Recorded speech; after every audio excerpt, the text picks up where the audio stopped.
Hello అండి, అందరు బాగున్నారా? ఈ వీడియో అయితే చాలా ఇంట్రెస్టింగ్ గా ఉంటుంది. స్కిప్ చేయకుండా ఎండింగ్ దాకా చూడండి. ఆస్ట్రాలజీ అంటే ఇంట్రెస్ట్ ఉన్న వాళ్ళు మాత్రం ఈ వీడియో చూడండి. ఇంట్రెస్ట్ లేని వాళ్ళు, నమ్మని వాళ్ళు ఇక్కడతో ఆపేసి క్లోజ్ చేసి పక్కెళ్ళిపోండి. సో ఆస్ట్రాలజీ నమ్మని వాళ్ళు నేను నమ్మమని ఎప్పుడు చెప్పట్లేదు. నమ్మి నన్ను మీరు నమ్మద్దని ఎప్పుడు చెప్పొద్దు. ఎవరి అభిప్రాయం వాళ్ళది, ఎవరి అభిప్రాయం మనం గౌరవిద్దాం. ఇంక ఈ వీడియో వచ్చేసి ఏంటంటే, నేను గతంలో 2025వ సంవత్సరంలో ఎన్నో వీడియోలు పెట్టాను నా గతం గురించి. నేను చెప్పినవి అబద్ధాల పచ్చి నిజాల అనేది నా జాతకం ఇప్పుడు మీకు చెప్పింది. నా జాతకం నా గతం గురించి ఏం చెప్తుంది చూడండి. నేను ఇప్పటి నుండి కాదు, 2023లో అప్పుడు మళ్ళీ జాబ్లో జాయిన్ అయ్యేదాకా ఖాళీ టైంలో ఆస్ట్రాలజీ నేర్చుకున్నా. అప్పుడు చాలా బేసిక్ నేర్చుకున్నా, మినిమం అది కాదు అసలు ఆస్ట్రాలజీ. ఈ మధ్య నేర్చుకుంటే ఇంకా డెప్త్ అనమాట. మళ్ళీ నేను ఆస్ట్రాలజీ వీడియో పెడుతున్నానని కింద కామెంట్ నా గురించి చెప్పండి, నా గురించి చెప్పదనదు. నా టైలరింగ్ అయినా, నా బ్లౌజులు కుట్టుకోవడం వరకే, నా ఆస్ట్రాలజీ అయినా నాది నేను చదువుకోవడం వరకే. నాది పక్కన వాళ్ళకి ఉపయోగపడదు, అంత నాలెడ్జ్ నాకు లేదు. ఎవరు అడగద్దు, ఎవరు కాంటాక్ట్ అవ్వద్దు. జస్ట్ షేర్ చేస్తున్నా. నా బంధువర్గంలో లేకపోతే నా గురించి తెలిసిన వాళ్ళకి, అవతల వాళ్ళ గురించి తెలిసిన వాళ్ళకి నేను చెప్పిన నిజాల అబద్ధాల అర్థమైంది. గతంలో నేను గతం గురించి కొన్ని వీడియోలు చెప్పా, అవి పచ్చి నిజాల పచ్చి అబద్ధాల ఇప్పుడే తెలుసుకుందాం. చూడండి, నా గ్రహాలు ఇప్పుడు ఆస్ట్రాలజీ అంటేనే మన జాతకంలో 9 గ్రహాలు ఉంటాయి. ఆయా గ్రహాలు అక్కడక్కడ ఉంటూ ఉంటాయి. వాటిని బట్టి మన భాగస్వామి గురించి చెప్పొచ్చు. ఈ గ్రహాల కలయిక వల్ల ఆయన క్యారెక్టర్ ఇలా ఉండే అవకాశం ఉంది. ఎవరు? గతం ఎక్స్. ఫస్ట్ పాయింట్ వినండి.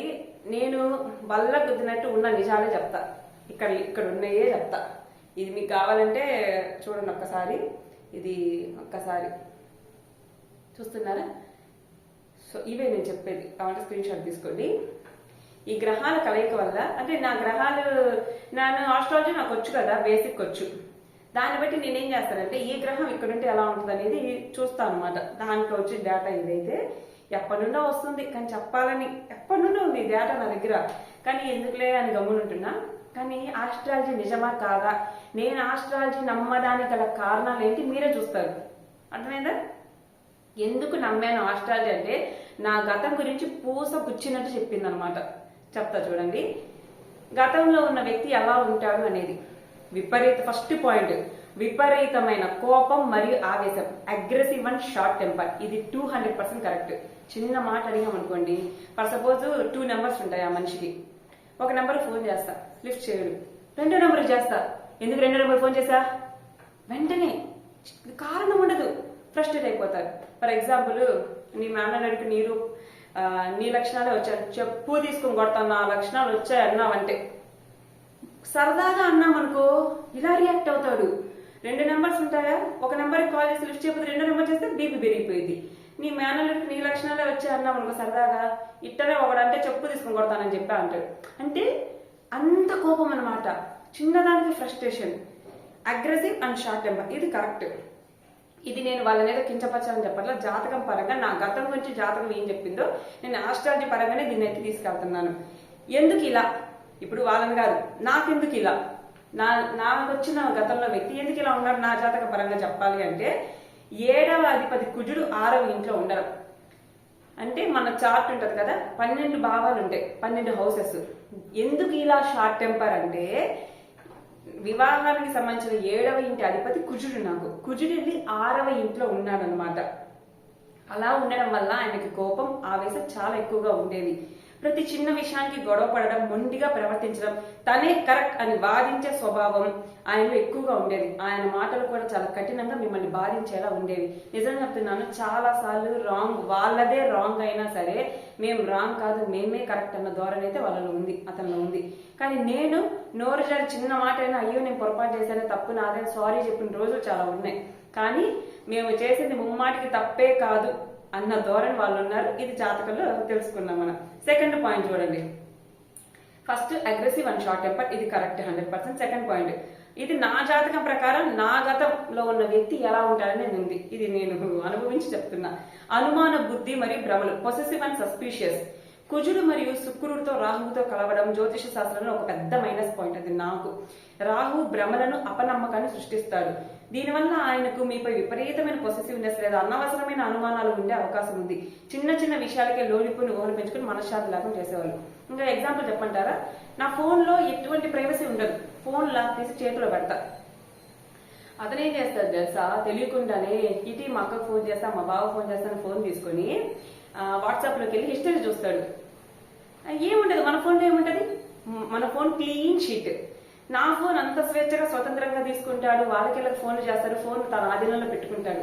కానీ తన ఫోన్ నేను అడిగితే ఏడ్చిన కింద పడి గిజగిజ కొట్టుకున్న ఫోన్ ఇవ్వడు. నా ఫోన్ విషయంలో స్వేచ్ఛ తీసుకున్నాడు, ఎందుకంటే నాకు ఎటువంటి ప్రైవసీ లేదు. భర్త దగ్గర మనకేంటి ప్రైవసీ, ఫోన్ తీసి చేతిలో పడతా. నీ ఫోన్ ఇవ్వరా నాయన అన్నాం అనుకో, ఏడ్చినా కానీ ఇవ్వడు. అది సో అదే వాళ్ళు కరెక్ట్గా ఉంటారు, కానీ మనల్ని అనుమానిస్తూ ఉంటారు. నెక్స్ట్ పాయింట్ చూడండి, ఇది సెకండ్ పాయింట్. థర్డ్ పాయింట్, విలాసాల పట్ల వ్యామోహం లేదా డ్యూయల్ క్యారెక్టర్.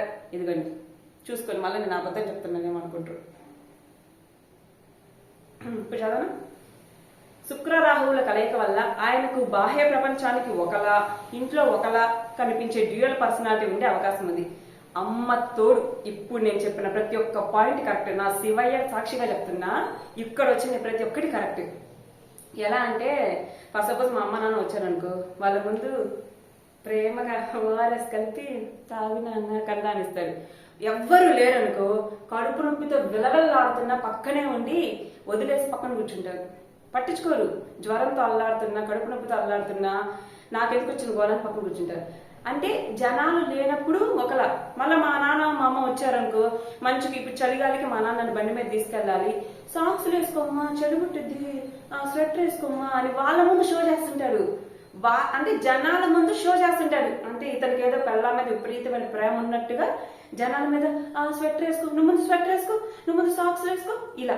ఎవ్వరు చుట్టూ లేరనుకోండి, మా అమ్మ నాన్న ఉంటే వాళ్ళ ముందు ఓఆర్ఎస్ కలిపేయడం, బజార్ నుండి తీసుకురావడం, షో. ఆ బజార్లో తెచ్చేది ఎప్పుడు లేదులే, ఓఆర్ఎస్ ఇంట్లో ప్యాక్ కలిపడం. వాళ్ళు ఎవ్వరు లేరనుకో, కడుపు నొప్పి వచ్చి విపరీతం కొట్టాలాడిపోతున్నా, తన్నదలాడిపోతున్నా సరే నన్ను బెడ్రూమ్లో వదిలేసి హాల్లో సోఫాలో దర్జా కూర్చొని టీవీ చూశారు.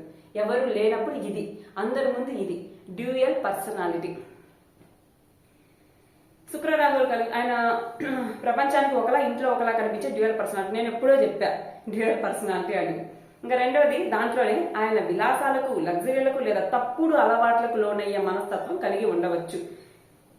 రాహు ప్రభావం వల్ల విలాసాలకు, లగ్జరీలకు లేదా తప్పుడు అలవాట్లకి లోనయ్యే మనస్తత్వం కలిగి ఉండవచ్చు. నేను ఆల్రెడీ చెప్పా అన్ని అలవాట్లు ఉన్నాయని.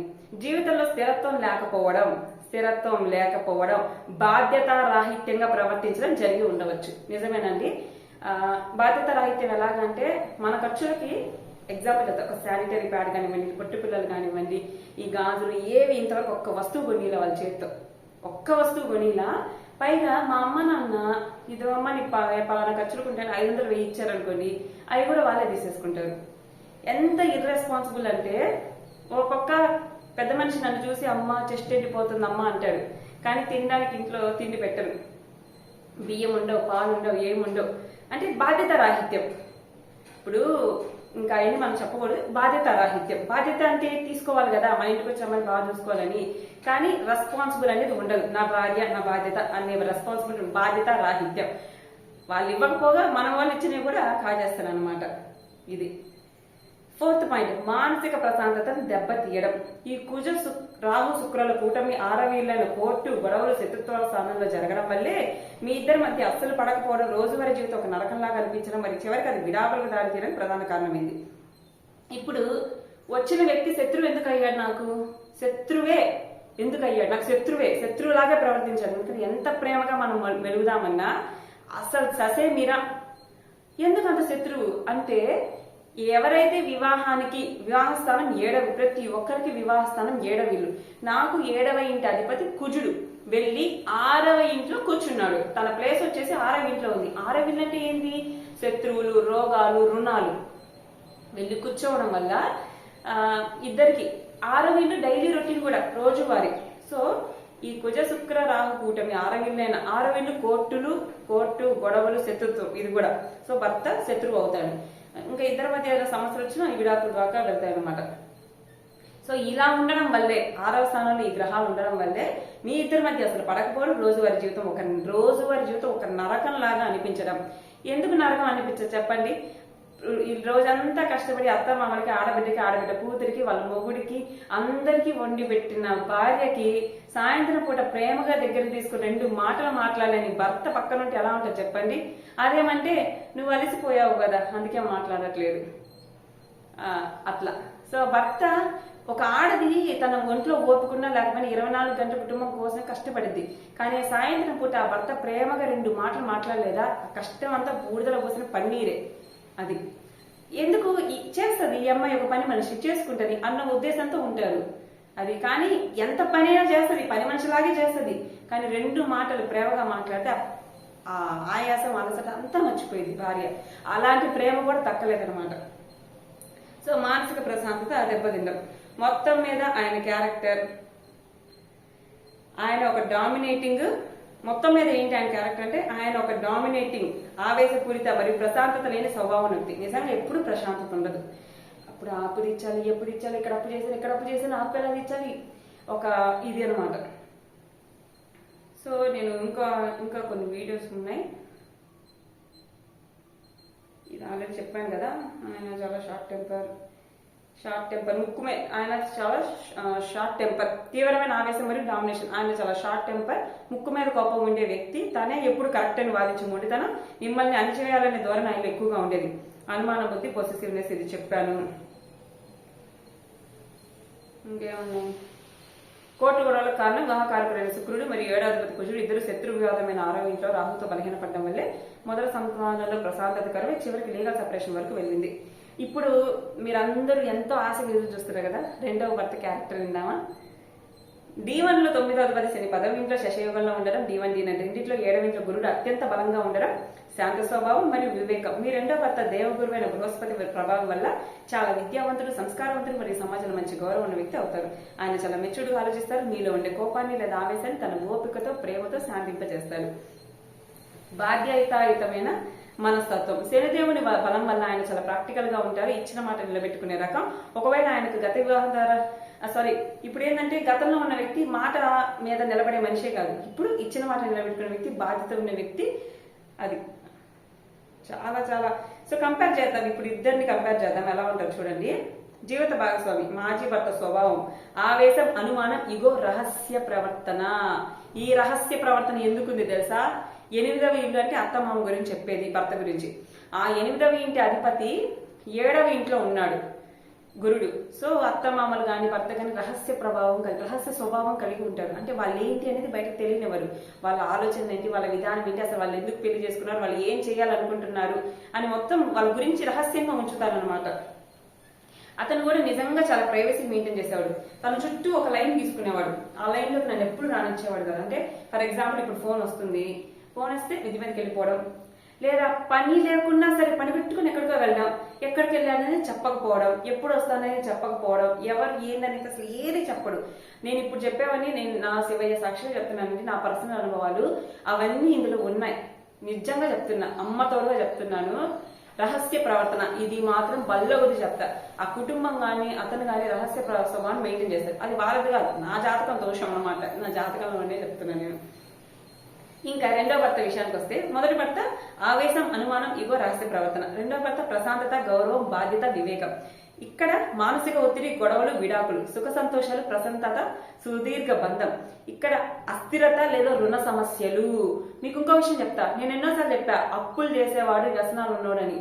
ఎందుకు వ్యసనాలు ఉన్నాయి? అది రాహు ప్రభావం వల్ల. ఎందుకు అప్పులు ఉన్నాయి? నా జీవితంలో భర్త అనేది కుజగ్రహం, 7వ ఇంటి అధిపతి కుజుడు అవ్వడం వల్ల, కుజుడు వచ్చేసి 6వ ఇంట్లో ఉన్నాడు. 6వ ఇల్లు అంటే శత్రుస్థానంతో పాటు అది రోగాలు, రుణాలకు సంబంధించింది. రుణాలు అంటే అప్పులు. దానివల్ల అతను అప్పులు చేసేవాడు అయ్యాడు అనమాట. అది అంటే అలాంటి వ్యక్తి నాకు దొరికాడు. అది నా జాతకం, వాళ్ళలో లోపం కాదు. నేను వాళ్ళని ఒక్క మాట అనట్లా, ఇక్కడ నా జాతకాన్ని మాత్రమే నేను రివీల్ చేస్తున్నాను. ఆ అస్థిరత అంటే అధిక రుణ సమస్యలు, అప్పుల బాధలు వాళ్ళు పడ్డానికి కారణం ఏంటంటే, నాకు 7వ ఇంటి అధిపతి అది 7వ ఇంటి అధిపతి కుజుడు వచ్చేసి అప్పులు, 6వ ఇల్లు అంటే రోగం, రుణం, శత్రుస్థానం, డైలీ రొటీన్. సో వివాహానికి సంబంధించిన కుజుడు వచ్చి 6వ ఇంట్లో కూర్చున్నాడంటే ఆ భాగస్వామి అప్పులు చేసేవాడు, వ్యసనాలకు లోనయ్యేవాడు, ఇలా అన్నమాట. ఇంకా 2వ భర్త ఏంటి? భారీ ఆర్థిక ఎదుగుదల, ఉన్నత హోదా. ఇది ఇంకా కొన్ని కంపారిజన్. మొదటికి రెండిటికి. కుజుడు 6వ ఇంట్లో ఉండడం వల్ల సమస్యలు వచ్చాయి. గురువు 7వ ఇంట్లో స్వక్షేత్రంలో ఉండడం అద్భుతం. 2వ భాగస్వామి మేధావి గౌరవప్రదమైన వ్యక్తి అవుతారు. ఇక్కడ రాహుతో 6వ ఇంట్లో శత్రుస్థానం. రాహుతో ఉన్నాడు 6వ ఇంట్లో ఉన్నాడు, అది శత్రుస్థానం. ఇక్కడ ఇది D9 చాప్టర్ అనమాట. ఇది D1 D9 ఇంకా డెప్త్ మ్యారేజ్ లైఫ్ లోతు ఎంత అని తెలుసుకోవాలి D9 అనమాట. రాహుతో 5వ ఇంట్లో స్వక్షేత్రంలో ఉన్నాడు, కోరికలు నెరవేరుతాయి. 2వ బంధంలో ప్రేమ సంతోషం మరియు లగ్జరీ లభిస్తాయి. ఒడిదుడుకులు లేదా కోర్టు లేదా లీగల్ విడిపోవడాలు. ఇక్కడ భాగస్వామ్యం వల్ల అదృష్టం, ధనలాభం మరియు మానసిక ప్రశాంతత. 2వ వివాహం అత్యంత విజయవంతం అవుతుంది. సో ఇవన్నీ నేను చెప్పాను. ఇంకా డెప్త్ గా చెప్పాలి అంటే ఇంకా చాలా ఉన్నాయి.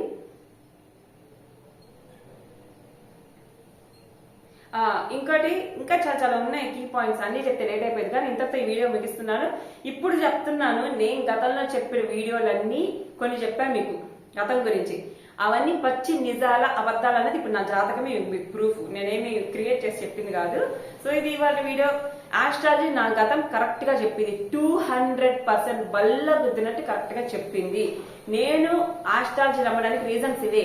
రహస్య స్వభావం గల భర్త నా జీవితంలోకి రావడానికి కారణం ఏంటి, వ్యసనాలు ఉన్న భర్త నా జీవితంలో రావడానికి కారణాలు ఏంటి, అప్పులు చేసే భర్త నా జీవితంలో రావడానికి కారణం ఏంటి, బాధ్యత రాహిత్యమైన వ్యక్తి నా జీవితంలో రావడానికి కారణం ఏంటి, ఆవేశం అధికంగా ఉన్న వ్యక్తి నా జీవితంలో రావడానికి కారణం ఏంటి, శత్రువు అయ్యేవాడు నా జీవితంలో రావడానికి కారణం ఏంటి. భర్తే శత్రువు అవ్వాలంటే రుణానుబంధం, గత జన్మలో రుణానుబంధం. ఆ రుణానుబంధం తీరింది, ఆ టైం అయిపోయింది, సమస్య పరిష్కారం అయిపోయింది. ఇంకా చాలా పాయింట్స్ ని ఆస్ట్రాలజీ గురించి చెప్పడానికి 2021 సెప్టెంబర్ 16 నన్ను ఇక్కడికి పంపిస్తే 2025 ఎండింగ్ లో అఫీషియల్ గా డైవర్స్ అవ్వడానికి రీజన్ ఏంటి, ఇన్ని సంవత్సరాలు ఎందుకు అవ్వలేదు, ఎందుకు డిలే అయ్యింది, దానికి కూడా గ్రహాల పరిస్థితే కారణము. దానికి ఒక టైం రావాలి. ఎప్పుడైనా పెళ్లి జరగాలన్నా ఆ దశ యాక్టివేట్ అవ్వాలి, విడాకులు అవ్వాలి అన్నా దానికి సంబంధించిన దశ యాక్టివేట్ అవ్వాలి. దశ అంతర్దశ అనేది యాక్టివేట్ అయితేనే ఆ వివాహం అయినా జరిగింది, ఆ డైవర్స్ అయినా జరిగింది. మీరు ఎదురు చూసినంత మాత్రం విడాకులు రావు, దానికి సంబంధించిన దశ అంతర్దశ రావాలన్నమాట.